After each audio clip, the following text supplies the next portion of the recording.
இந்த மகாலய பட்சம் அப்படிங்கிறது நம்ம முன்னோர்களுக்கு திதி கொடுப்பதை தவிர நிறைய தான தர்மம் பண்ணினா அதோட பலன் மிகவும் அதிக அளவில் இருக்கும்.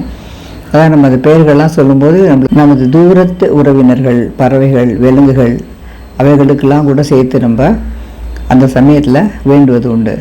இவர்கள் உயிரோடு இருக்கும் அந்த குரங்குகள் உணவுக்காக ஏங்கி தவிக்கிறது இந்த வெயில் காலத்தில்.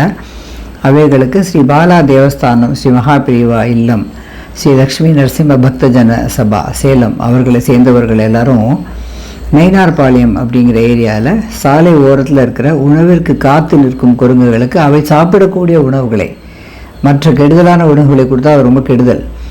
நூற்றுக்கணக்கான நல்ல பழங்கள், பல கிலோ தக்காளி ஆகிய உணவுகள் அந்த அடியார்கள் மூலம் அவர்கள் வழங்குகிறார்கள். நம்ம இந்து கலாச்சாரத்தில் குரங்குகளை ஆஞ்சநேயருடைய வடிவமாக பார்ப்பது நம்முடைய பழக்கம். பசுக்களுக்கும் அவ்வாறே இந்த காலத்தில் உணவளிக்கப்படுகிறது.